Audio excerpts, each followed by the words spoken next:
Pai, nesta manhã, ó Deus, durante esse tempo do estudo da Tua Palavra, nós queremos declarar que mais uma vez os nossos corações estão abertos e dispostos, ó Deus, a ouvir aquilo que o Senhor tem para falar conosco. Pedimos, ó Deus, que ao ouvirmos a Tua Palavra, os nossos corações possam esmorecer-se, possam se abrir e que a Tua Palavra possa gerar frutos em nossas vidas. Nós reconhecemos também, ó Deus, que nós dependemos do Teu Santo Espírito para que possamos compreender a palavra por Ele inspirada. Em nome do Teu Filho amado Jesus nós oramos. Amém.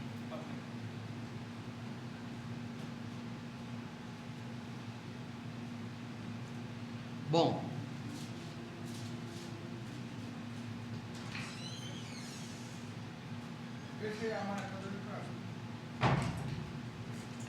vamos lá então.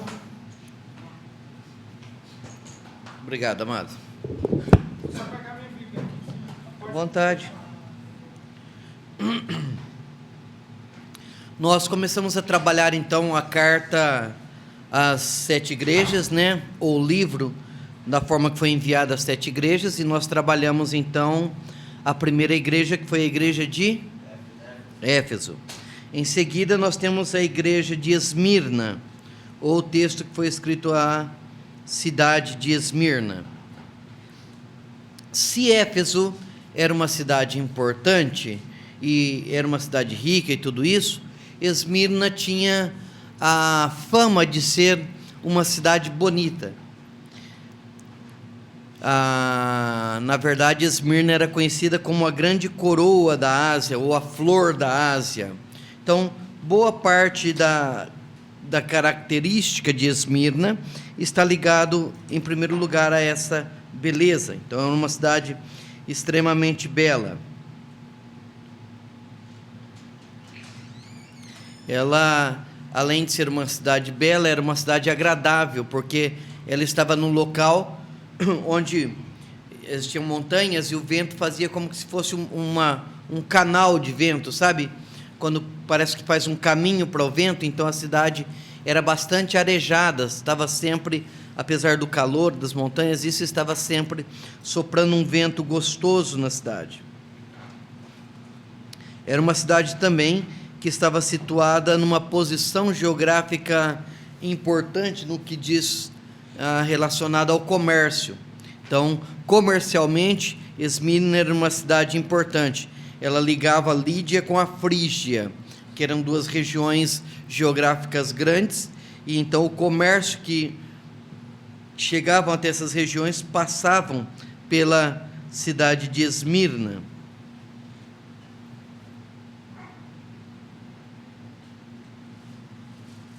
A história de Esmirna é interessante. Em primeiro lugar, ela foi construída de forma planejada, tipo Brasília, assim, sabe? Então, ela foi construída de forma planejada. Então, ela é uma cidade urbana, né? Ou melhor, era uma cidade com todo um planejamento urbanístico. As ruas, tudo certinho, sistema de esgotos, tinha tudo isso. Uma outra coisa interessante que nós podemos mencionar a respeito de Esmirna é que no ano 600 aproximadamente, ela foi 600 antes de Cristo, tá? Ela foi totalmente destruída, essa cidade de Esmirna. Foi aniquilada, né? Por alguma situação ela foi totalmente aniquilada. E ela fica do ano 600 até o ano 200 antes de Cristo, ou seja, 400 anos, ela fica morta. No ano 200, a cidade é reconstruída. A cidade, então, é reconstruída pelo rei Licímaco, e ela volta, então, a ter vida, e rapidamente ela começa a ganhar toda a notoriedade que tinha, por causa do comércio, a situação em que estava, e por causa da sua beleza natural mesmo. Então, ela volta no ano 200, mais ou menos, e de uma forma toda unificada. Tinha ruas amplas, né? Foi toda planejada, uma cidade bem planejada. Uma outra coisa interessante de Esmirna é que ela era uma cidade livre. O que é que isso significa? Que ela estava sob o domínio de um reino? Exatamente. Assim, ela estava abaixo do domínio de Roma, mas de alguma forma ela tinha os seus próprios governadores, sabe? Normalmente as cidades ou as regiões, né, não tinham uma imposição forte do Império Romano, mas eles tinham na cidade alguém que era o representante do Império Romano na cidade, um procônsul, né, que eles chamavam, alguma coisa nesse sentido. Mas Esmirna era governada pelos seus próprios habitantes, digamos assim. Esmirna tinha um governo próprio, não tinha uma influência direta de Roma sobre Esmirna, não tinha nenhum representante romano assim, de olho na cidade, vendo se está tudo certo, se não está. Então era considerado uma cidade livre. E isso adivinha, na verdade, ou isso vinha, isso era resultado, na verdade, de que Esmirna era uma das cidades mais fiéis ao Império Romano. Ou seja, eles tinham uma fidelidade, uma devoção tão grande ao Império Romano, que o Império Romano concedeu a eles o título de cidade livre, como que dizendo: não precisamos nem nos preocupar em ficar de olho em Esmirna, porque nós sabemos que eles são fiéis a Roma. E a história de Esmirna conta isso. Eles mandavam ajudas para o exército, sabe? Era uma cidade totalmente dedicada ao poderio, ao exército romano, às leis romanas e assim por diante. Para você ter uma ideia, Esmirna foi uma das primeiras cidades da província de Ásia que construiu um templo à deusa Roma, não ao imperador. Lembra que eu falei para vocês que o culto do imperador foi como é que fala? Um desenvolvimento, né? Começou com a deusa Roma e isso migrou-se para o imperador romano. Então Esmirna foi uma das primeiras das cidades romanas de Ásia que pediu para construir um templo para a deusa Roma, lá no início ainda, né? Isso lá no ano 195 a.C., mais ou menos, tá? E já no ano 26, agora da era cristã, foi também uma das primeiras a construir um templo direto ao imperador Augusto. Ou seja, era uma cidade extremamente fiel, era uma cidade extremamente devota, né, fiel ao Império Romano. Então, essa fidelidade da cidade de Esmirna era conhecida no mundo todo. Aliás, isso era uma das coisas que eles se jactavam, essa era uma das coisas que eles tinham como orgulho, que eles eram fiéis a Roma. Tá? Isso é interessante. Uma outra coisa ainda interessante sobre Esmirna é que Esmirna, por ser uma cidade bela e uma cidade rica também, todos os anos acontecia em Esmirna uma celebração, quase que uma preparação, digamos assim, para os Jogos, não olímpicos, né, mas os Jogos romanos. Todos os anos tinha uma celebração dos Jogos romanos na cidade de Esmirna, uma competição onde vinham atletas de todas as regiões romanas para competir em Esmirna, tá? Então, havia essa realidade também em Esmirna.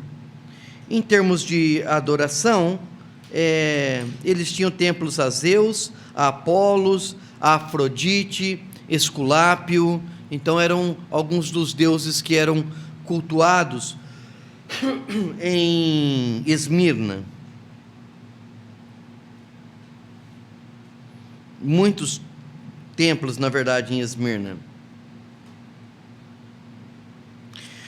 Já que Esmirna tinha essas qualidades, né? Então, como Esmirna tinha essa pomposidade da sua beleza, da sua religião, a ideia de ser uma cidade livre, de não terem diretamente um governo de Roma sobre ela, a riqueza que tinha.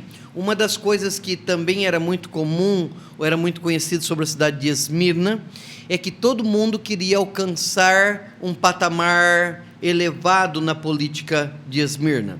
Então, como não tinha essa dominação romana direta, assim, não é dominação, eram dominados por Roma, não tinham um governo político direto romano sobre Esmirna, existia dentro da cidade, então, todo um afã, toda uma briga, digamos assim, em poder alcançar os degraus políticos, né? Terem sua proeminência na política da cidade de Esmirna, tá?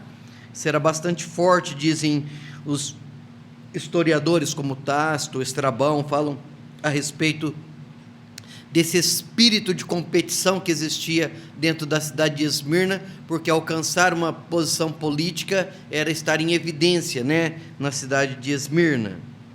Ainda uma outra questão interessante sobre Esmirna é que era um grande centro de população judaica, tá? Em Esmirna existia um número enorme de judeus. Então, isso também a gente deve levar em consideração quando a gente lê a carta a Esmirna. Dizem que em uma situação, por exemplo, os judeus contribuíram com 10 mil denários para o embelezamento da cidade. Foi nem construção, para o embelezamento da cidade. Você tem uma ideia? 10 mil denários significa aproximadamente 10 mil dias de serviço, né? Um denário era mais ou menos o equivalente a um dia de serviço, tá? Então, quem tem uma calculadora fácil aí? Tem mais ou menos 30 anos de serviço. Dá mais, não dá não? 35 dias cada ano, 10 anos, 3.600. 65 dias cada ano. Quer ver? 365 dias cada ano, 10 anos, 3.650 dias, 20 anos, 7.000 e poucos dias. Uns 20 e poucos anos. Um pouco menos de 30 anos. Mais ou menos isso, exatamente. 365. Vai dar quase 30 anos de serviço, né? Ou seja, o equivalente a aproximadamente 30 anos de serviço foi a contribuição deles para o embelezamento da cidade. Então, nós temos aí um grupo bastante grande de judeus na cidade. Se nós trouxéssemos para os nossos dias, levando em consideração que uma diária média de um trabalhador é cerca de 80 a 100 reais, daria cerca de 1 milhão. 1 milhão de reais que Deus deram. Alguém que foi doado para... Ok, muito bem. Tem uma situação muito interessante na história cristã que está relacionada a Esmirna, que é atestado, né? Como é que fala? Nossa, eu estou lento hoje. É registrado, é documentado, aí está a palavra, é documentado, que é o chamado martírio de Policarpo. Vocês já ouviram falar sobre o martírio de Policarpo? Policarpo era exatamente um bispo de Esmirna, da cidade de Esmirna. Que era discípulo de João? Isso, exatamente. Policarpo, discípulo de João. Olha, só de falar me arrepio a história de Policarpo. Policarpo é conhecido como discípulo de João. Era conhecido também como bispo de Esmirna. Ele era historiador também, não era? Eusébio era historiador.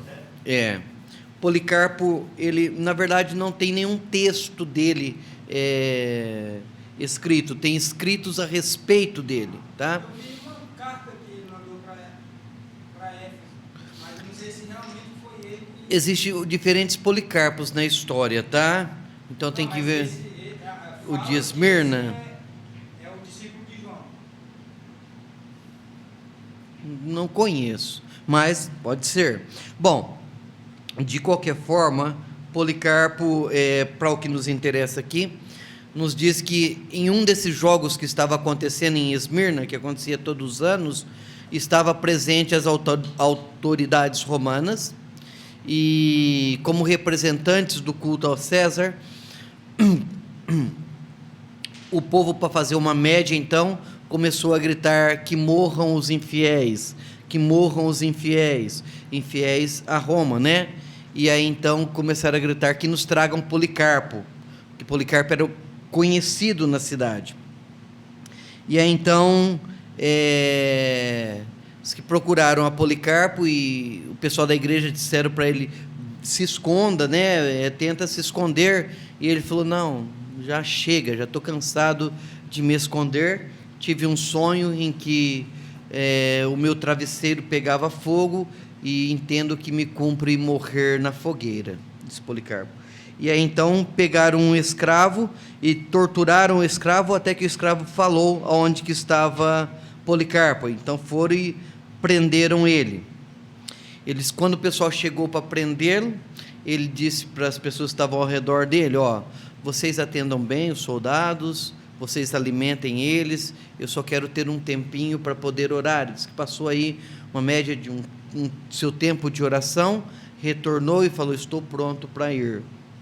Então, quando ele chegou, a autoridade romana disse para ele assim: você tem duas opções, ou você vai para a fogueira, ou então você queima o incenso e declara que Domiciano é Senhor, Quírios, é Senhor, né? E então Policarpo disse o seguinte: eu estou velho, e durante 86 anos eu servi ao Senhor, e durante esses 86 anos Ele nunca me abandonou. Não vai ser agora, no final da minha vida, que eu vou abandoná-lo. Vocês podem acender a fogueira. E aí então diz que começaram a juntar as pessoas para poder pregá-lo na cruz, para ele não correr a hora do fogo. Ele disse: olha, não precisa me pregar, eu não vou sair daqui. Acredito que o mesmo Deus que me sustentou até agora, me sustentará também em meio a chamas. E então narra a história que os judeus, mesmo sendo dia de sábado, correram, juntaram as madeiras para poder pôr fogo, e por final de contas colocaram fogo, e ele aí até onde a gente sabe acaba aí a história, né? Tem uma série de outras lendas a respeito disso.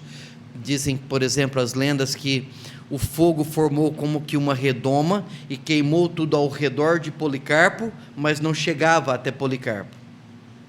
Então um soldado veio com uma lança e perfurou o peito dele, e aí então do peito dele saiu uma voz, e aí já entra mais em área de especulação e meio que lendário, né?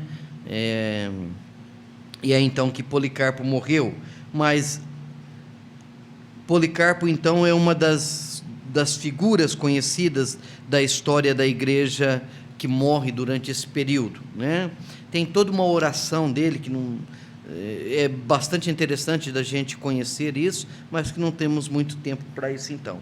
Bom, ou seja, essa é a história de Esmirna.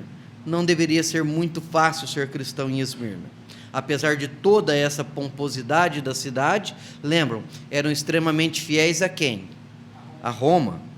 Os cristãos eram totalmente infiéis, pelo menos no conceito romano, totalmente infiéis a Roma, né? Então, eles estavam morando na casa do inimigo todo o tempo, né? Estavam todo o tempo voltados contra o inimigo, ok? Bom, tendo isso como fundo, vamos então para o texto de Esmirna, ok? Ao anjo da igreja em Esmirna escreve. Então, já falamos a respeito dessa concepção do anjo. Estas coisas diz o primeiro e o último. Primeira coisa, no título de Jesus não existe espaço para briga política. Ele é o primeiro e ele é o último, dizendo o único, né? Não existe espaço para você tentar conseguir, se você quer ser discípulo de Jesus Cristo, de alcançar alguma posição. Essas posições todas já foram ocupadas pelo Senhor. Então, não só o título remete à mesma ideia do alfa e do ômega, de que é aquele que é o princípio e é o fim, ele é o começo e é o último, mas aqui diz também que ele é o primeiro, ele está em primeira instância, ele é aquele que está acima de todas as coisas. Ele está dizendo, se na vossa cidade existe essa preocupação de ser o primeiro em toda a história, o primeiro em toda a humanidade, o primeiro em todo o universo, sou eu. Não sou o primeiro, eu sou o último também. O meu lugar não vai ser ocupado por nenhum outro. Essa é a ideia de Jesus Cristo aqui. Ele não compartilha a sua glória com ninguém, a glória é dele, né? E essa é uma mensagem de ânimo para o cristão de Esmirna, que falava que eu não dou a glória a Domiciano. Por quê? Porque a glória pertence ao Senhor, ele é o primeiro, ele é o último, não tem nenhum espaço que não possa ser preenchido na história, que não seja preenchido pelo Senhor Jesus Cristo. Eu sou o primeiro e o último. A outra característica da pessoa de Jesus também é interessante, é o que estava morto e tornou a viver. Historicamente, a gente pode entender o título de Jesus com a história da cidade. Lembra? A cidade foi destruída no ano 600 e ressurgiu lá no ano 200, mais ou menos. Foram 400 anos de morte para aquela cidade. É uma cidade que estava morta e que ressurgiu. É a mesma coisa, Jesus está dizendo, vocês sabem bem, cristãos de Esmirna, o que é estar morto e ressurgir. A cidade de vocês era assim. Eu passei pela mesma coisa. Então essa é uma das características, ou essa é uma linguagem que aqueles crentes entenderiam bem. Mas mais do que isso também, existe no título do Senhor Jesus Cristo toda uma esperança. Na carta a Esmirna, fala de morte. A carta de Esmirna vai falar da possibilidade de morte, de ser fiel até a morte. É aqui que fala de Antipas ou é no outro? Bom, vamos ver depois. Mas nos fala a respeito de morte. Em outras palavras, o que Jesus está dizendo é que a morte não é a última palavra. Para aquele que tenha Jesus Cristo como seu Senhor, a morte não é a última palavra. Morrer não é o final de todas as coisas. Perder a sua vida não é a última palavra. Perder a sua própria vida não é colocar um ponto final na história, não. Aquele que está com Jesus Cristo, mesmo que morra, viverá eternamente. Porque assim foi com Jesus. Mais do que isso também, quando nos fala que Jesus é aquele que esteve morto e tornou a viver, de alguma forma Jesus está dizendo, eu me identifico com vocês que estão padecendo perseguição e que estão entregando as suas vidas à morte por minha causa, porque eu morri por vocês. Certo? Então, de alguma forma também, o que Jesus está dizendo é, eu entendo a ideia da morte, eu passei pela morte também, e a minha história não parou aí, eu ressuscitei. Jesus Cristo, quando fala que esteve morto, é importante nós entendermos que Jesus Cristo, então, ele sofreu as consequências da morte, né? O que eu falo de sofrer as consequências da morte? A agonia da morte no Getsêmani. Ele sofreu a dor da morte na crucificação, né? Ele sofreu o abandono da morte quando disse, Pai, por que estás longe, né? Porque me desamparastes. Ou seja, Jesus Cristo está dizendo, eu tive a experiência de morte.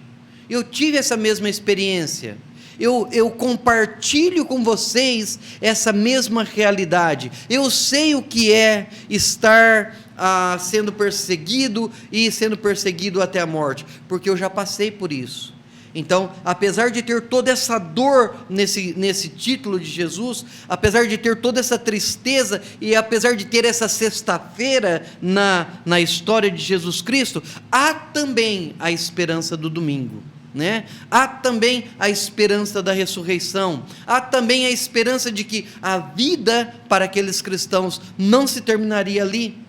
Jesus Cristo é aquele que estava morto e tornou a viver.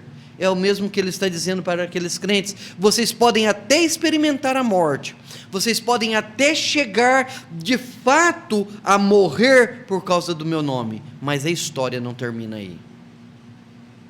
Tornarão a viver, viverão eternamente. Esse é o nosso Deus, essa é a nossa esperança também, né?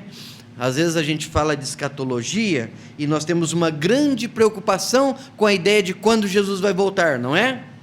Essa é a grande preocupação da volta de Jesus Cristo. Quando Jesus vai voltar? Cara, tem a menor importância quando Jesus vai voltar, sabe por quê? Porque se ele não voltar, eu vou. A escatologia para as nossas vidas não está só relacionada à ideia de que Jesus vai voltar. A escatologia para as nossas vidas está relacionada também à ideia de que eu vou. Então a nossa esperança não é só a esperança de que Jesus vem, é a esperança de que, cara, eu vou.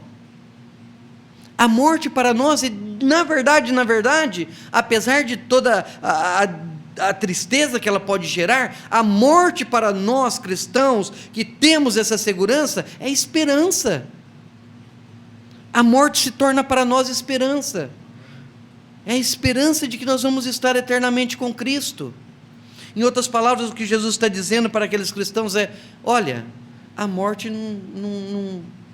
não é ponto final. Morrer não é ponto final, porque nós temos a esperança de que depois desta nós partimos para uma melhor. Então, quando nós falarmos de escatologia, não esteja preocupado só com quando Jesus vai voltar, como vai ser a sua volta, se vai ter tribulação, se não vai ter tribulação, se é pré, se é pós, se é mid, sei lá eu quantas tribulações inventaram aí. A ideia é de que, cara, nós precisamos estar preparados sempre, porque seja lá quando Jesus vai voltar, existe a possibilidade de amanhã eu ir, agora eu ir, daqui a pouco eu ir. Então é uma vida pronta para estar eternamente com Ele, seja Ele vindo ou eu indo. Então a morte não é o final da história. Aqui nós temos esse terror da morte que o Senhor experimentou e que nós experimentaremos, mas também tem a promessa de viver para sempre. Amém? Esse é o Jesus que vai falar com a igreja de Esmirna. Nos fala que essa igreja está, que ele conhece a situação da igreja. A primeira coisa é que eles estão em tribulação. Sabe o que significa a palavra tribulação? Significa aperto.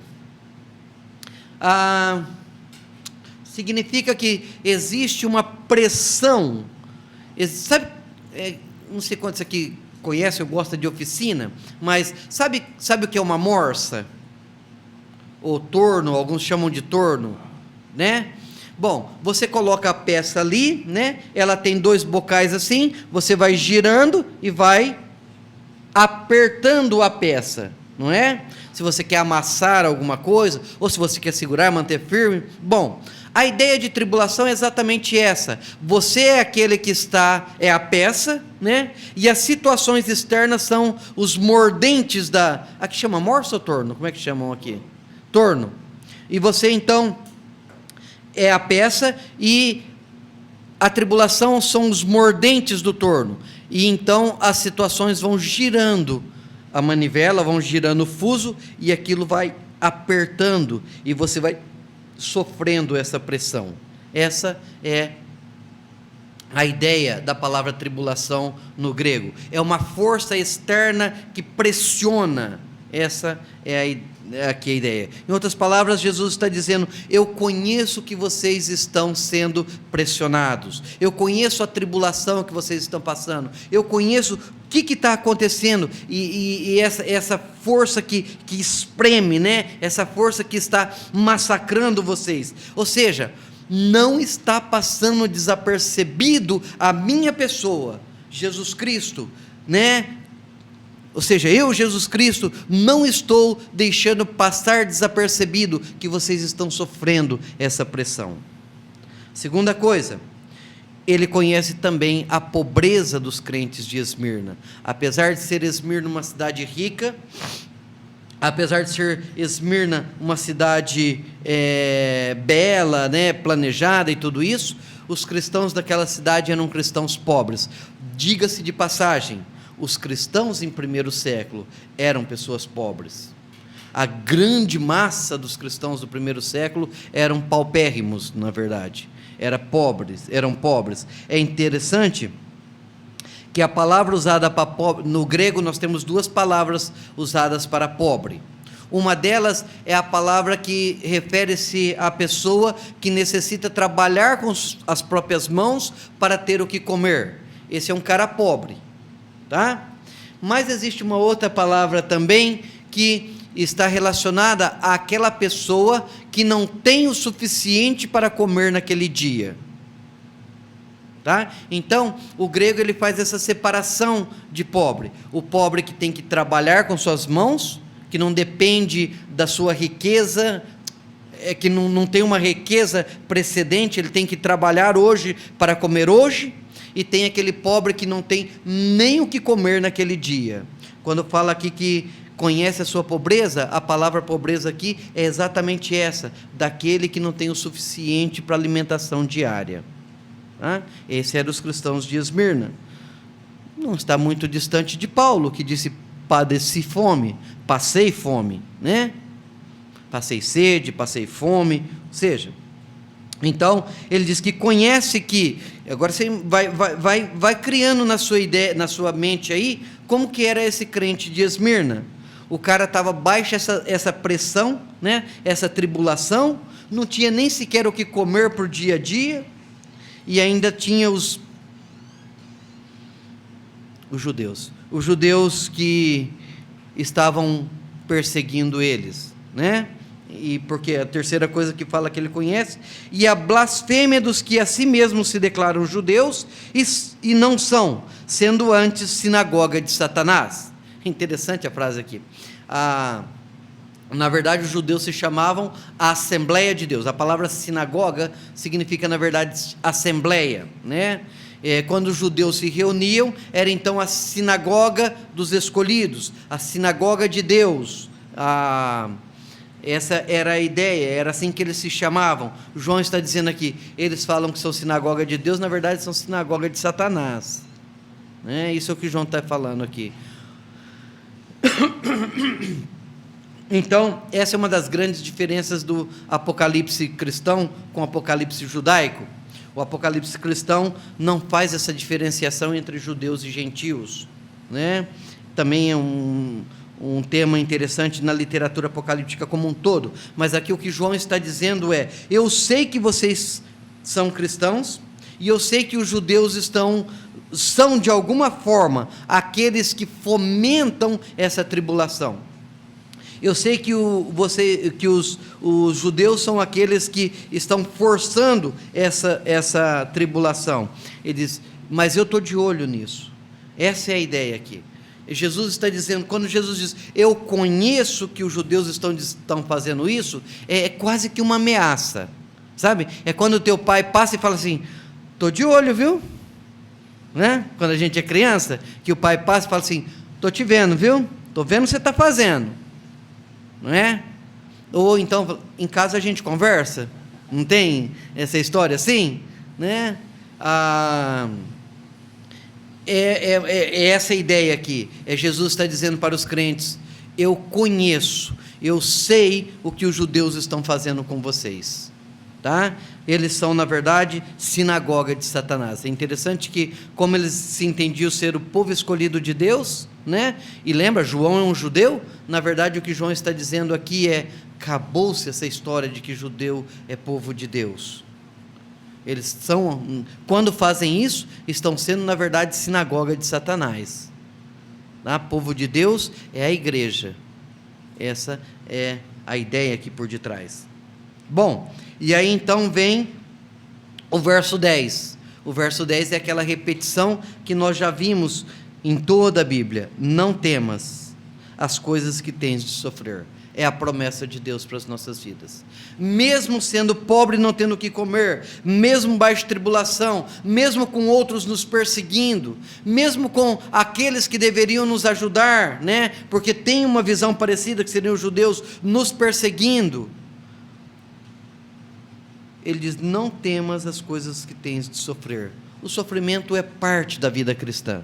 Por mais que se negue isso hoje, né? Por mais que hoje nós vivemos uma teologia triunfalista, por mais que hoje nós vivemos uma teologia que não permite o sofrimento, porque se você está sofrendo, você está em pecado, porque se você está doente é porque você fez alguma coisa errada, porque se você não é rico, você não está dando dízimo, porque sei lá eu, apesar de haver essa teologia triunfalista na história da nossa igreja hoje, o sofrimento é parte integrante da vida cristã, tá? Não estou dizendo com isso que não há momentos de alegria, de prazer, mas, cara, padecer, sofrer na religião cristã era o mais natural possível.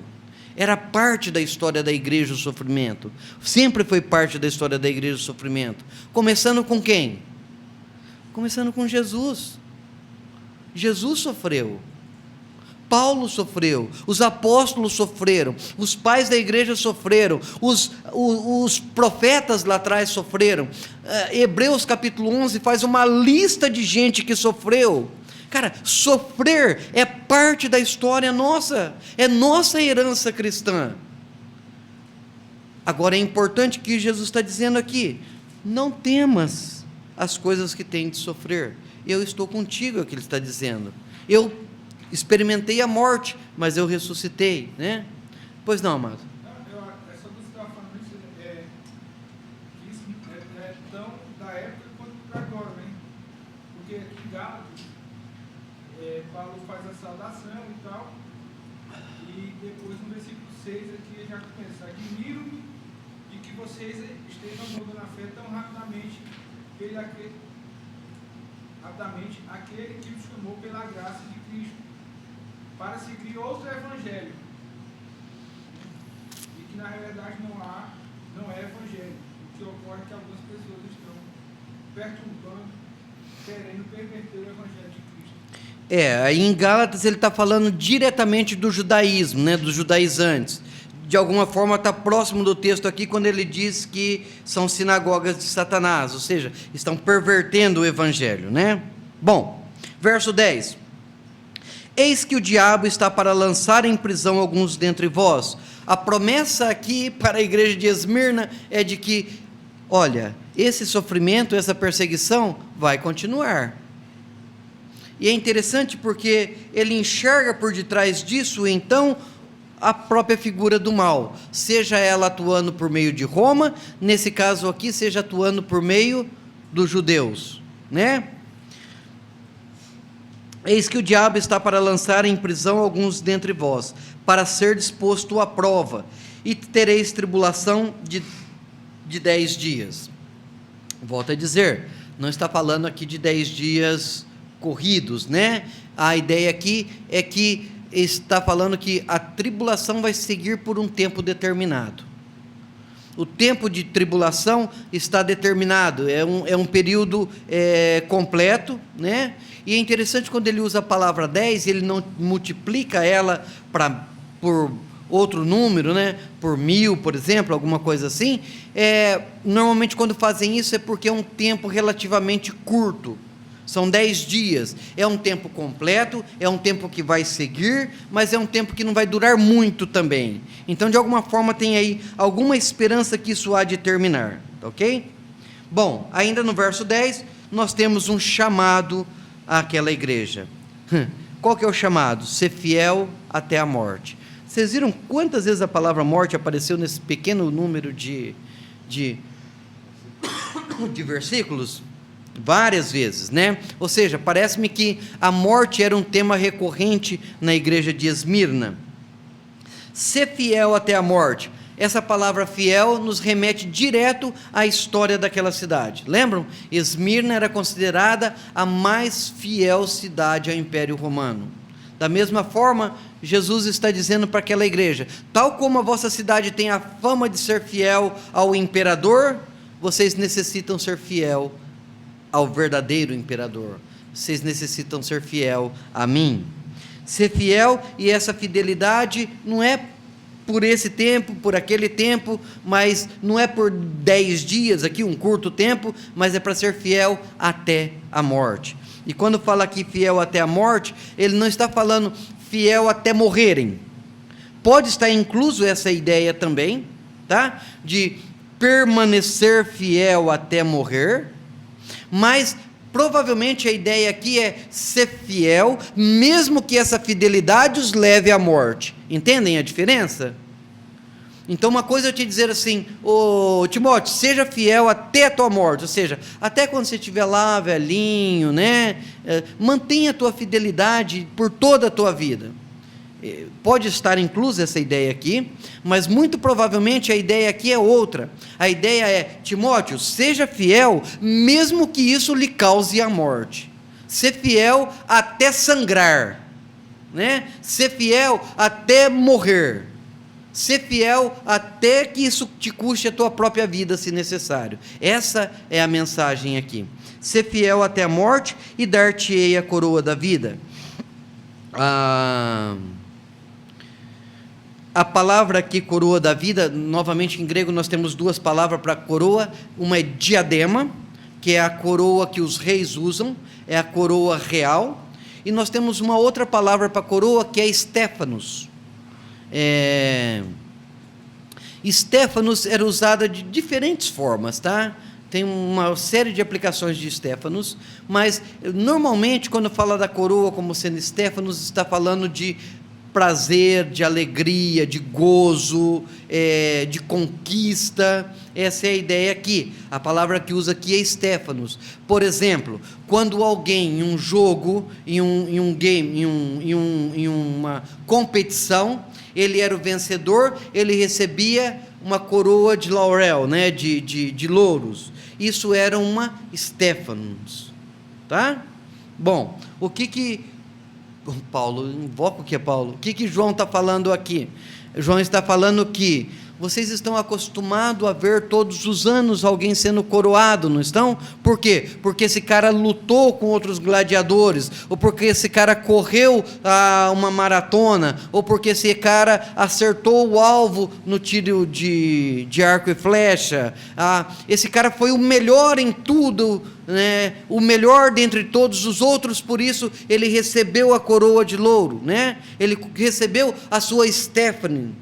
Isso lhe deu prazer, isso lhe deu gozo. O que Jesus está dizendo aqui: seja fiel até o ponto de entregar a sua própria vida a essa fidelidade, e então você há de receber as recompensas, a coroa de gozo, a coroa de alegria, a coroa de prazer por essa sua entrega. E é interessante que é ser fiel até a morte, e eu vou te dar a coroa de vida. É muito parecido com o que eles falam lá: ele estava morto e reviveu, ou esteve morto e tornou a viver. Se você for fiel até a morte, você vai ganhar uma coroa de vida eterna, de prazer eterno, de gozo eterno, de alegria eterna. Essa é a ideia aqui. Quem tem ouvidos, ouça o que o Espírito diz à igreja. O vencedor de modo nenhum sofrerá a segunda morte. De novo a palavra morte aqui.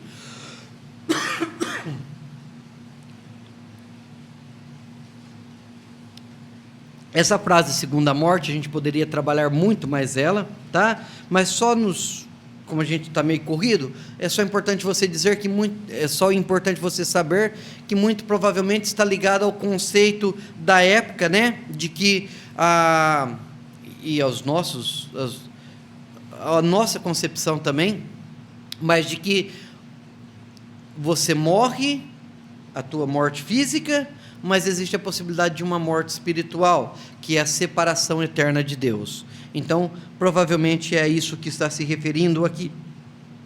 É interessante que é o de Policarpo, que Policarpo também fala para a hora que estavam acendendo a fogueira, ele fala para a autoridade romana: você pode até me queimar nessa vida, mas você há de queimar na outra vida. Uma coisa mais ou menos, uma frase mais ou menos assim. Ou seja, esse conceito de que depois dessa vida pode ter ainda uma segunda morte, que seria a morte espiritual, né? Ainda outros, os saduceus, por exemplo, acreditavam de que morreu, acabou tudo e pronto, mas aí é outro caso. Ok? Alguma pergunta sobre Esmirna? Pois não. Deus, tem uma grande diferença quando a gente olha para todas as outras 6 cartas. Jesus traz advertências fortes ou acusações fortes contra essa igreja. Me parece que a igreja de Esmirna ele não traz nenhum tipo de advertência. Não existe nenhuma condenação. Realmente, essa é uma boa observação. A igreja de Esmirna não sofre nenhuma censura. Esmirna Tiatira, me parece que também não tem nenhuma censura. Tá? Filadélfia. Uma outra não tem, pode ser. Uma outra não tem nenhuma censura. Nós temos 2 cartas. Essa é uma boa observação. Pérgamo. Estão indo comigo? Pérgamo ocupava um lugar extremamente especial na história da província de Ásia. Só uma pergunta. Mais ou menos em que ano que foi escrito essa carta? O texto de Apocalipse, final do reinado de Domiciano, entre 90 e 96 aproximadamente da era cristã. O meu fala Tá? 81 e 96 anos. Que 81 ele começa a reinar, tá? Mas como o reinado dele como a perseguição dele vai demorar um pouco para começar a acontecer, na verdade, quando Domiciano tomou o império, estava uma zona, né? Ele dá uma organizada e depois parece que ele desgringolou. Bom, depois parece que ele perde as rédeas da coisa e aí ele começa a se achar Deus realmente, né? Então, por isso, o livro normalmente é crido como sendo escrito mais para o final do reinado de Domiciano. Daí, então, ser entre 90, 96, mais para o final do reinado. Ok? Bom, Pérgamo sempre foi uma cidade extremamente importante para a província de Ásia. A província de Ásia tem uma história interessante. A província de Ásia não foi conquistada pelo Império Romano. Lembra quando eu lhes falei que o Império Persa, com a morte de Alexandre, ele se divide nos 4 generais? Bom, ele se divide nos 4 generais. A parte de cima do Império, no qual está a Ásia, né, havia ficado para os Seleucidas. A história dos Seleucidas vai se desenvolvendo, até chegar ao rei Átalo III. Quando o rei Átalo III morre, ele havia deixado em testamento a província de Ásia como herança para o Império Romano. Tá? Então a província de Ásia, na verdade, foi doada ao Império Romano. Não teve luta, não teve nada. O rei Átalo sabia que cedo ou tarde eles haveriam de sucumbir baixo o Império Romano. Ele sabia todas as benesses que o Império Romano trazia para a região. Ele falou, sabe o que? A melhor coisa é doar logo esse trem para eles, né? Bom, e quando então a província de Ásia estava sob o domínio dos gregos, Pérgamo era a sua capital. Depois, mais tarde, Pérgamo vai alternar um pouco essa ideia de capital com Éfeso, tá? Mas quase sempre Pérgamo é a capital do império. Ou seja, era uma cidade extremamente importante para a província. era a maior de todas as cidades do Império, da província de Ásia. Era inclusive maior do que a própria Éfeso, tá? Ela foi capital, por exemplo, da Ásia por 400 anos. Né? Ou seja, em toda a história de Pérgamo, ela sempre teve essa importância política.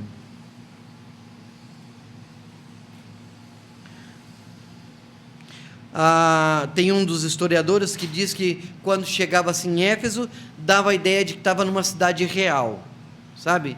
Era a ideia de que, cara, aqui deve morar algum rei. Ou quando você passa de frente de uma casa bonita e fala, cara, o cara que mora aqui, né? Essa é a ideia. Então, quando o cara chegava em Pérgamo e olhava a cidade, ele dizia, pô, deve morar algum rei nesse lugar, né? Essa era a ideia. Então, era uma cidade que estava todo o tempo rodeada de honras, né? Era um centro cultural muito, muito grande. Para você ter uma ideia, a biblioteca de Pérgamo, ela só perdia em importância para a biblioteca de Alexandria. É de Pérgamo que nós temos a ideia do pergaminho. É em Pérgamo que se cria o pergaminho. Na verdade, as escritas anteriores eram todas em papiro, né? Então, o papiro vinha do Egito. Houve uma série de lutas contra o Egito, na verdade. Lembra que eu falei que os dois reinos, os Antíocos e os Seleudas, começam a guerrear? Então, corta o fornecimento de papiro para os Seleucidas. Pérgamo se vê sem papiro para a sua biblioteca, e eles criam, então, o pergaminho, que passa a ser depois muito mais usado na história. É só informação para que a gente tenha uma ideia da importância daquela cidade culturalmente, né? Mas Pérgamo era também um dos centros religiosos mais importantes do mundo antigo. Em especial, nós temos 3 questões com relação à religião em Pérgamo. Em primeiro lugar, é o famoso altar a Zeus. Tá? Todos nós sabemos, Zeus é a cabeça do panteão grego. É o Deus supremo, né, da mitologia grega. Existia um templo a Atenas, uma outra deusa grega em Pérgamo, que ficava numa colina muito alta. Então, quando estava chegando em Pérgamo, de longe você já via esse altar a Atenas. Houve uma situação em que ganharam uma guerra e decidiram então fazer uma dedicação a Zeus. E fizeram um altar e uma estátua de Zeus de frente ao de Atenas. Então ficam os 2 templos, né? E era monstruosa a estátua de Zeus. Então, quem estava chegando em Atenas, de longe já via o Zeus como que abençoando a cidade. Mais ou menos parecido com a ideia do Cristo Redentor no Rio de Janeiro, tá? Assim, só para a gente ter uma noção. Então, essa é uma das situações da religiosidade de Pérgamo. Outra situação é que Pérgamo era um grande centro de adoração a Esculápio. Sabem quem é Esculápio? Esculápio é o deus da cura, tá? Esculápio é... Espera aí, acho que eu estou confundindo os deuses aqui. É Esculápio mesmo, tá certo. Uhum. Era o deus da cura. Na verdade, antigamente, os templos, principalmente o templo de Esculápio, eram também hospitais. Então, se você havia se machucado, alguma coisa assim, você ia até no templo e os sacerdotes cuidavam. Em especial, o templo Esculápio. Esculápio era considerado o deus da cura. Então, existia, dizem os historiadores, situações em que realmente aconteciam curas milagrosas nos templos de Esculápio, e existiam também a história da cura dos médicos. Então, Esculápio em Pérgamo era, na verdade, um centro universitário de medicina. Tá? Os grandes médicos da antiguidade saíram de Pérgamo. Então, essa era uma outra realidade. É interessante que uma das formas de se referirem a Esculápio era como o grande Sóter, era como o grande Salvador. Então você imagina para o cristão, ou ele reconhecia que Domiciano era Senhor, ou ele reconhecia que Esculápio era Salvador, né? Ou seja, todos esses termos para o cristão era extremamente ruim de ouvir, era uma coisa dolorosa de ouvir.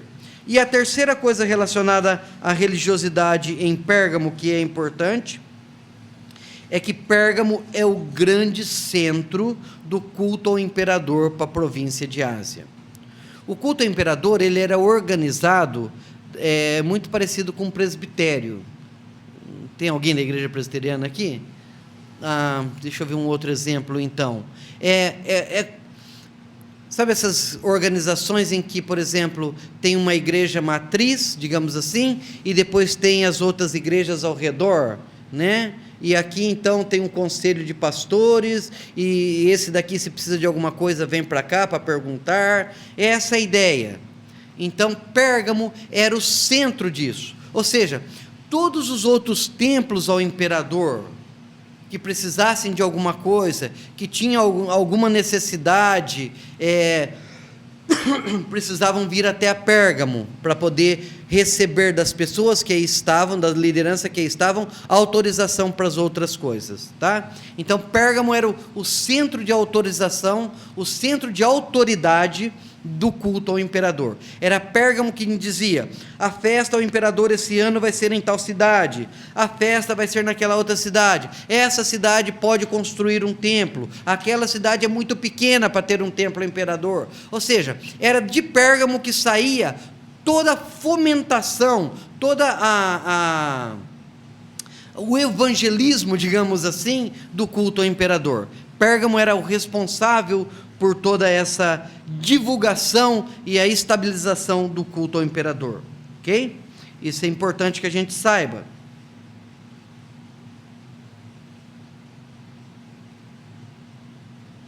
É de Pérgamo que sai, inclusive, a ideia de que todo ano, todos os súditos romanos precisavam queimar o incenso ao imperador e declarar que ele era Senhor.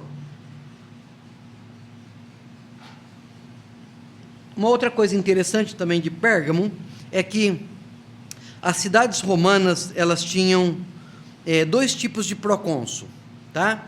Um deles se chamava o procônsul jus gladi, é aquele que tem a jurisprudência da espada, tá? Essa é a ideia. O procônsul de Pérgamo, ele tinha a autoridade de julgar entre vida e morte, tá? Lembram quando queriam matar a Paulo em Éfeso, por exemplo, que ele diz assim: opa, eu sou cidadão romano. Aí os caras falam: opa, então peraí, né? Por quê? Porque o procônsul de Éfeso não tinha essa jurisprudência, ele não tinha a autoridade para matar um cidadão romano, ok? Já o procônsul de Pérgamo tinha essa autoridade, tinha a autoridade da espada.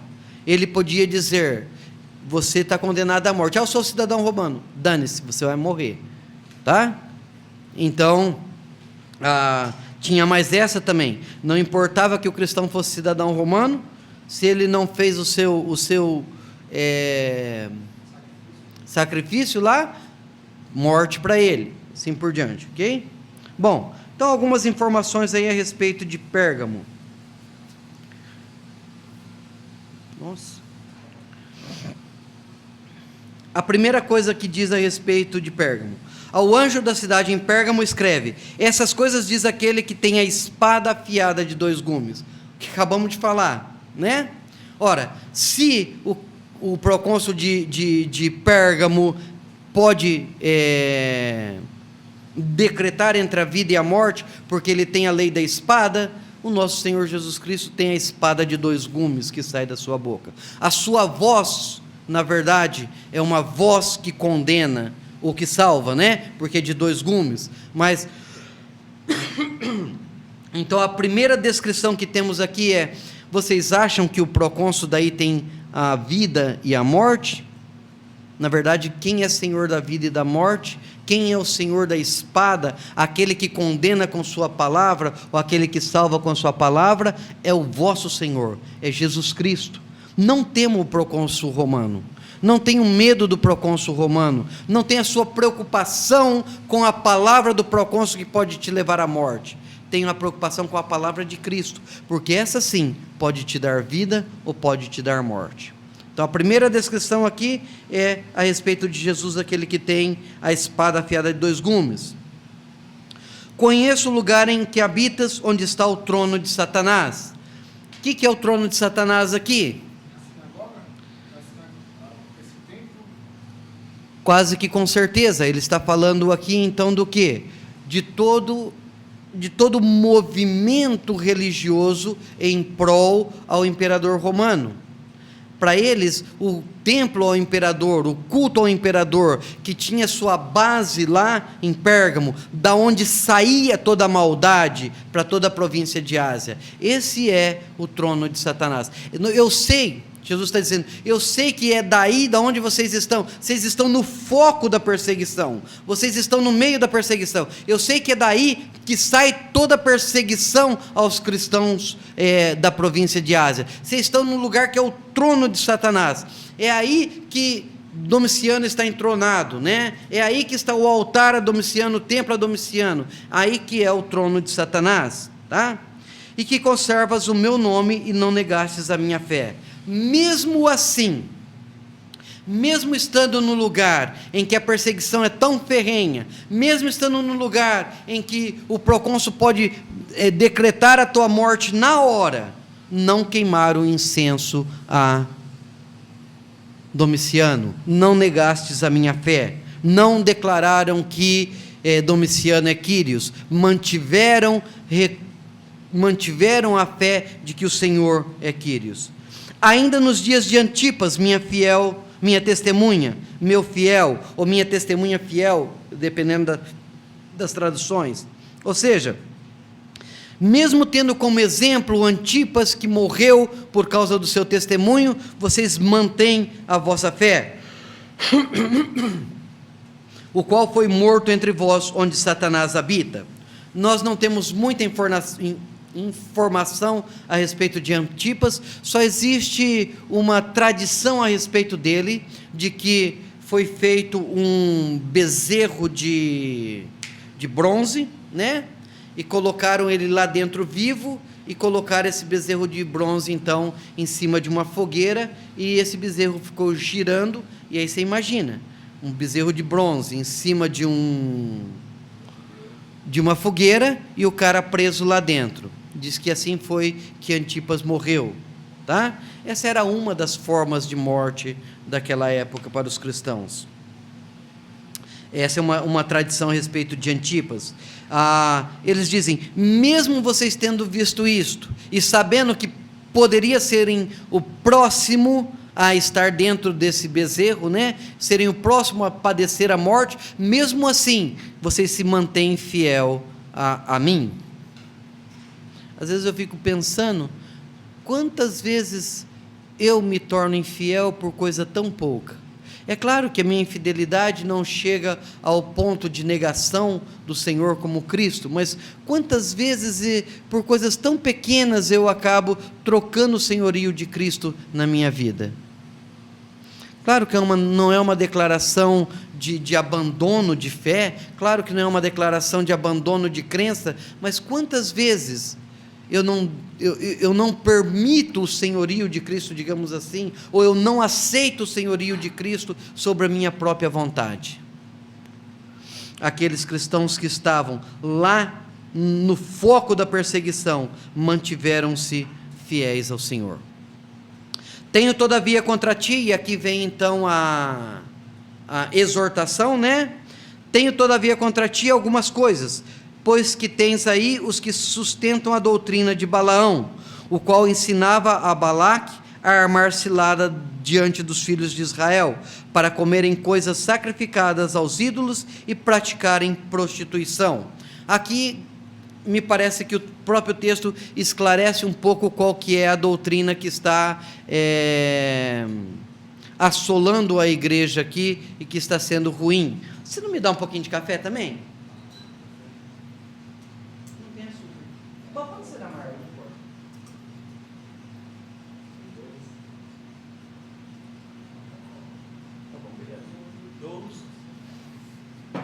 Bom, vamos terminar a de Pérgamo e a gente tira um intervalozinho, tá bem?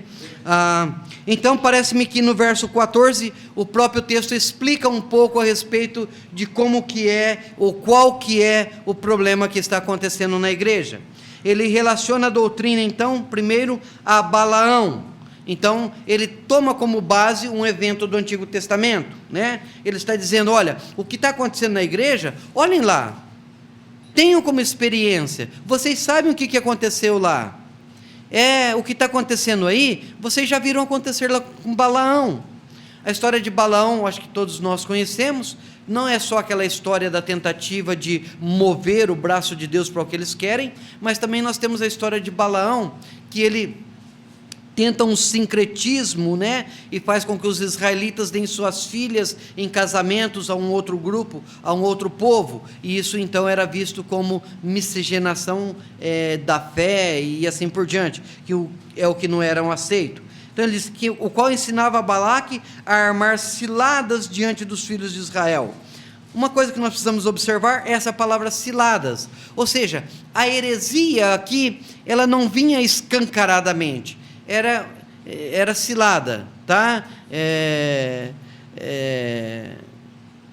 Era maquiada, digamos assim. Oi? Era arquitetado. Era arquitetado, era como que, sabe, precisava prestar atenção para não cair. Oi? Era uma armadilha, exatamente. Então, era dizendo assim, abram os olhos, senão você vai pisar na armadilha, você vai cair na arapuca, né? Essa é a ideia. Armava cilada diante dos filhos de Israel para comerem coisas sacrificadas aos ídolos e praticarem prostituição. Comerem coisas sacrificadas aos ídolos. É interessante essa frase aqui, naquele contexto, tá? Deixa eu só perguntar uma coisa. Essa transfiguração de Cristo, a transfiguração de Cristo,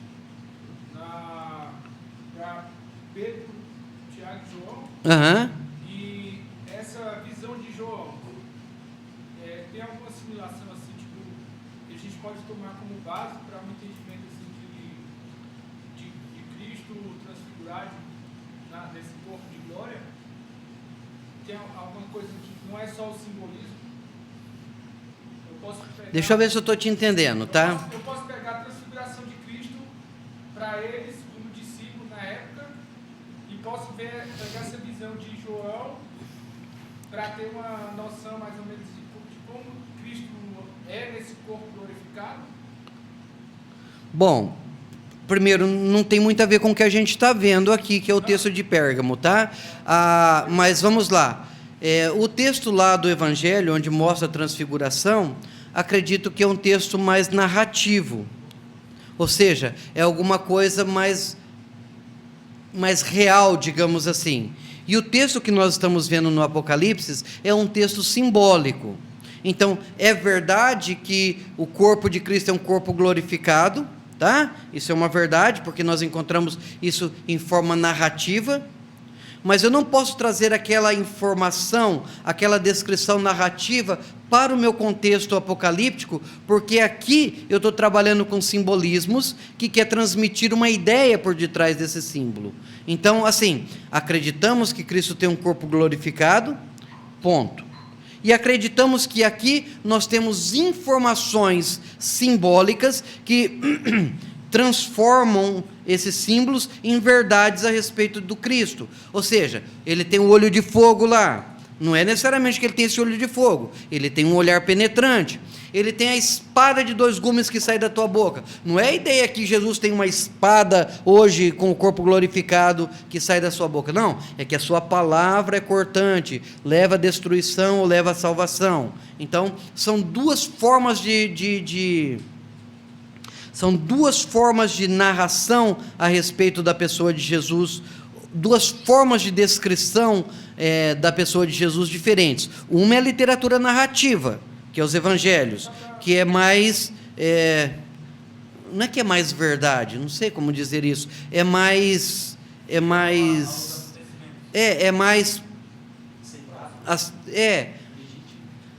não é nada disso.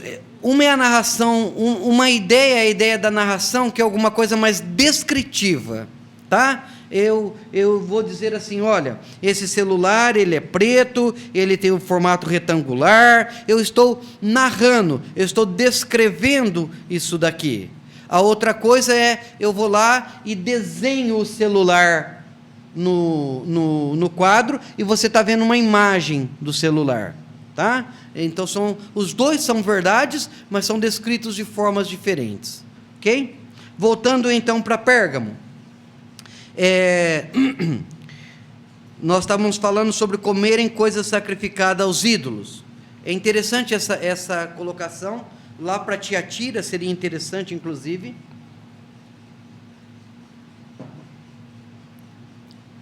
Os sindicatos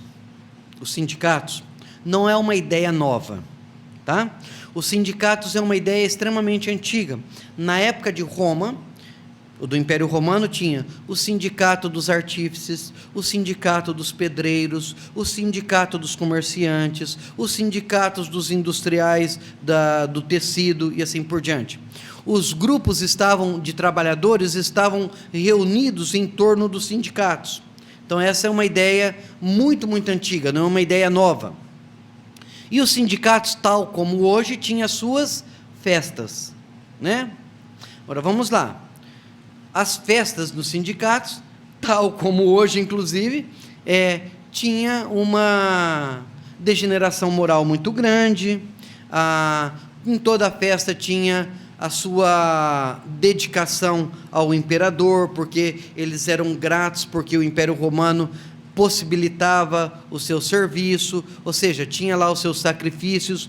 Cada um dos sindicatos tinha o seu deus patrono, né? Tinha o seu deus patrono. Então, o que acontecia? Existiam muitas festas relacionadas a isso. E essas festas, então, sacrificava, por exemplo, o bezerro a Serapis, por exemplo, e fazer o que com toda essa carne?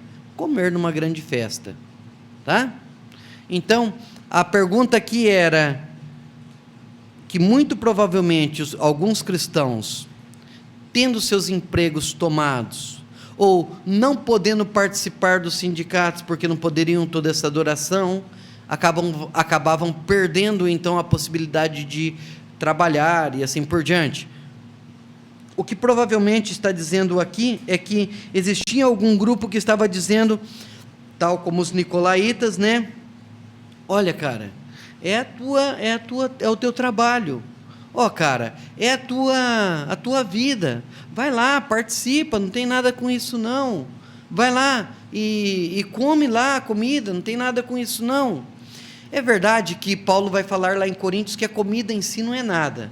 Mas no caso específico aqui, provavelmente está falando de mais do que comer a carne, mais do que comer o doce de Cosme e Damião, tá? Era participar realmente da atividade litúrgica do culto a esses deuses. Está de acordo com aquela situação. Não era só ir lá no açougue e comprar 1 quilo de carne e pronto, acabou. Era, ao comer essa carne, ao participar dessas festas, era participar de todo o culto, né, de toda a liturgia que significava isso. É como se hoje a festa junina, né? Como a Páscoa, assim, não pode comer carne. Não, eu falo da festa junina porque tipo, a Igreja Católica que financia tudo. Eu acho que é um pouco mais do que isso, Timóteo. Baseado no santo. Eu acho que era até um pouco mais do que isso, porque a gente precisaria falar de iconoclastia romana, essas coisas assim. Lá na verdade,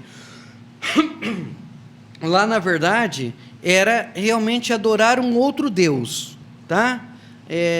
Lá na verdade era dizer, ao participar desse culto, por exemplo, que eu devo o meu trabalho ao Deus Domiciano, tá? Eu não estaria falando assim, eu tenho uma grande admiração por São João, eu tenho uma grande admiração por São Pedro, não, tá? Era dizendo, eu sou grato ao Deus Domiciano porque ele me possibilita trabalhar, tá?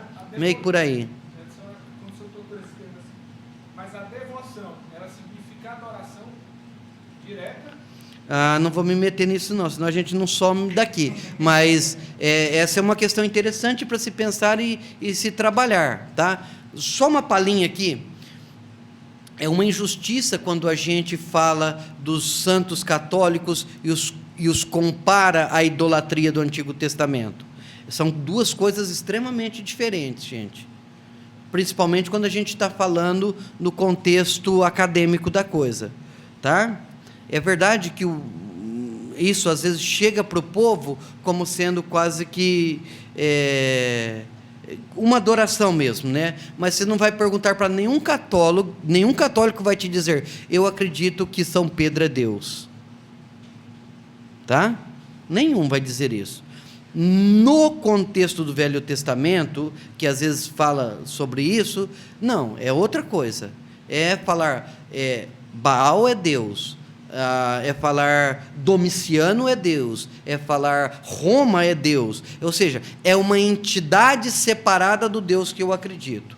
Não estou dizendo com isso que eu estou de acordo com a iconoclastia, nada disso, só estou dizendo que é um exagero hermeneuticamente falar que os deuses, os ídolos do texto bíblico está se referindo aos santos católicos, tá?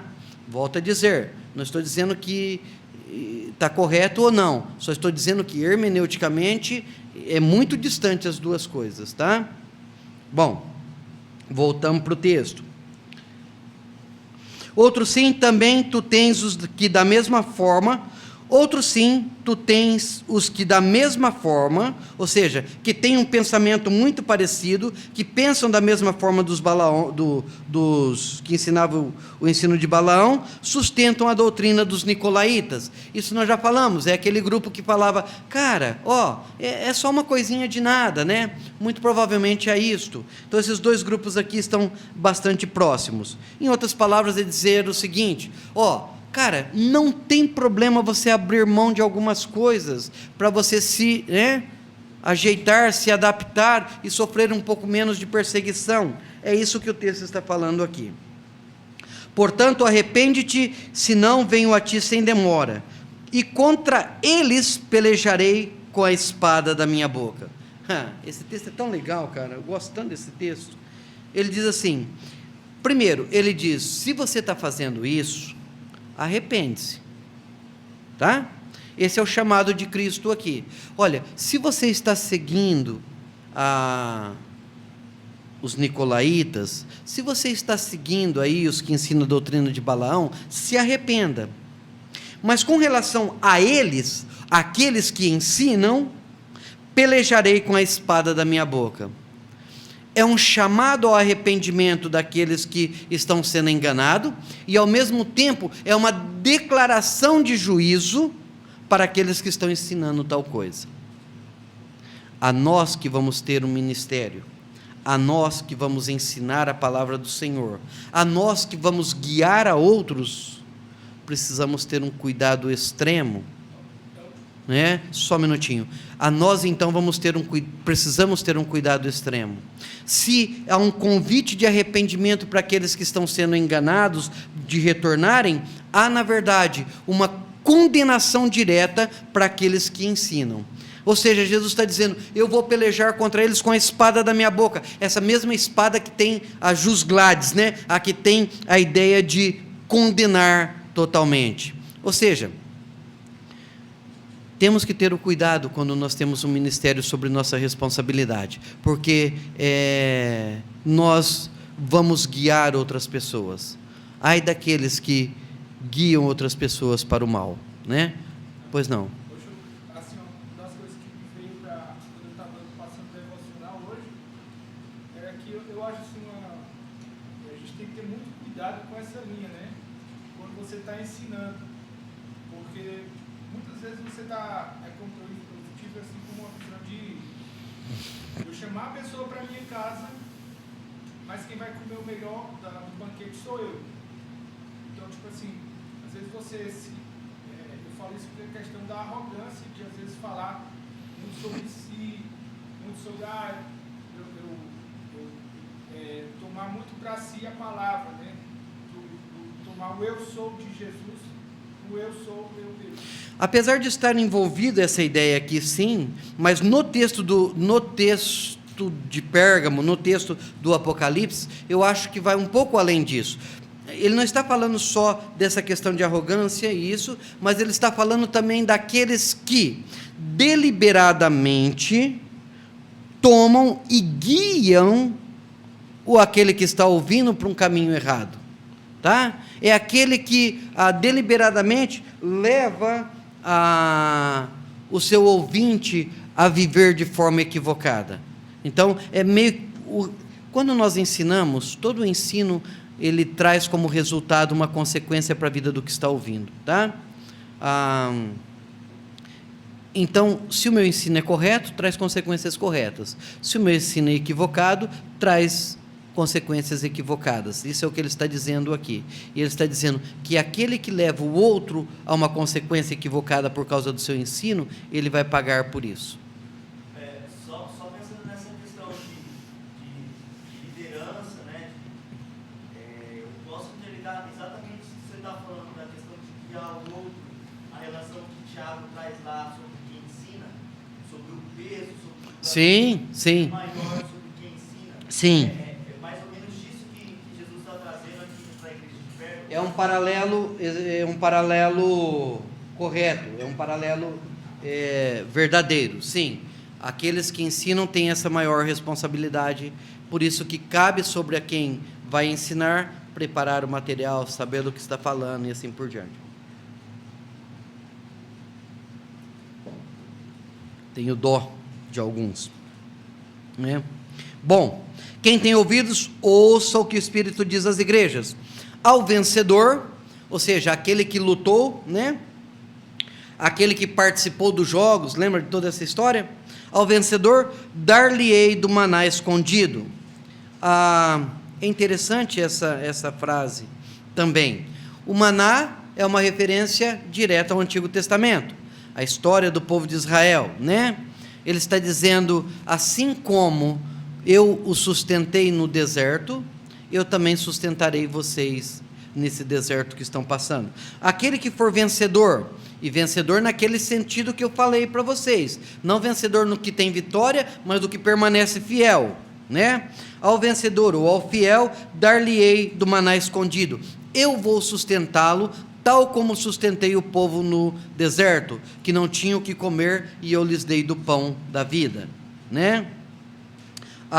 Bem como lhe darei uma pedrinha branca, e sobre essa pedrinha escrito um novo nome. Essa pedrinha branca tem uma dezena de possibilidades de interpretação, tá? Na verdade, a pedrinha branca, ela tem é conhecido na história romana com um monte de aplicações.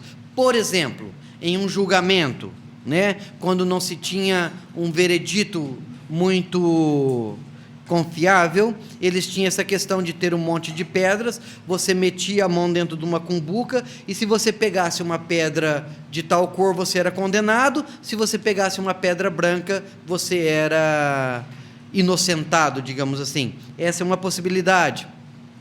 Existia também a ideia da pedrinha branca como sendo uma declaração de que você era um vencedor nos Jogos de Esmirna, também tem essa possibilidade. Alguém que participou foi o primeiro e ganhou uma declaração escrita em uma pedra branca.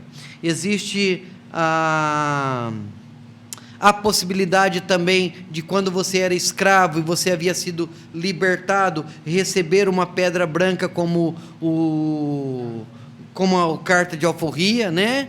Também tem essa possibilidade. Ou seja, a pedrinha branca, ela tem um monte de aplicações na história do primeiro século, tá? De qualquer forma, o conceito aqui é que aquele que for vencedor vai ganhar essa pedra, que em todas as suas aplicações é uma coisa positiva, tá? Ou seja, vai ganhar a pedrinha e vai estar escrito um novo nome, o qual ninguém conhece, exceto aquele que o recebe. Ou seja, é uma promessa, então, de libertação e de liberdade e assim por diante. Ok, 10h43, às 11 horas a gente volta. Fala. Eu tenho uma tendência Nossa, cara. a pensar muito logicamente, né, nos argumentos que o próprio Jesus coloca. Então ele começa para a primeira igreja, ele fala que aos que terminarem essa corrida, aos que chegarem ao final, eu vou dar o direito de comer a árvore da vida. No seguinte, na igreja seguinte, ele fala que os que chegarem ao final, eu vou dar o direito, não vai sofrer a segunda morte. E agora ele volta ao do passado.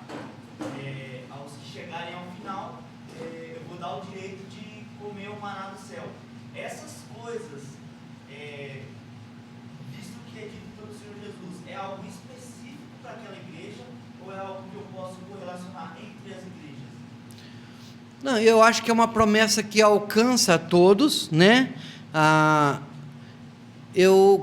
Como esse texto, muito provavelmente, ele foi lido em todas as igrejas, eu acredito que cada uma das igrejas poderia tomar dessa aplicação para si.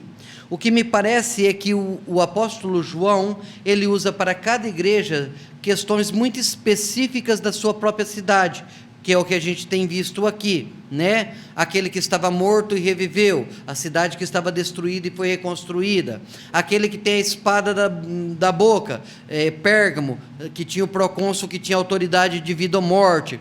Ou seja, me parece que o texto de João, ele tem assim, paralelos muito diretos com cada uma da história das igrejas, das cidades, né? O que não significa que o cristão de Pérgamo não se sentisse tocado ou não sentisse para a sua própria vida uma aplicação do que foi falado para Éfeso, né? Até porque eram regiões muito próximas e cada um, com certeza, o cara que morava em Pérgamo conhecia a situação de Éfeso, o de Éfeso conhecia de Tiatira e assim por diante. Por outro lado, eu não sei se os 4 primeiros capítulos a gente pode afirmar isso, mas do capítulo 4 em diante, o livro tem essa progressão dramática que a gente falou, né? Então a ideia é manter o cara sempre em suspense e sempre perguntando, e agora? E agora? O que vai acontecer? O que vai acontecer? O que vai acontecer? Né? Então, pode ser que um pouco desse elemento tenha também nas igrejas dizendo, opa, fulano, se for fiel, vai receber isso, ciclano, se for fiel, vai receber aquilo, e eu? Tá? Então, pode ser também que na leitura do texto, por exemplo, o cara é lá de Pérgamo, por exemplo, ele está falando, caramba, o cara de Éfeso vai acontecer isso, caramba, o cara de Tiatira vai acontecer aquilo, e aqui, qual que é a promessa para a minha vida? Então, pode ser também que o propósito do texto é de criar também essa expectativa no ouvinte, tá? Não significa que as outras coisas não sejam aplicáveis, mas o texto pode ter essa progressão dramática também, que mantém o cara em suspense todo o tempo, ok? Vamos lá, gente, senão, nossa, meu Jesus.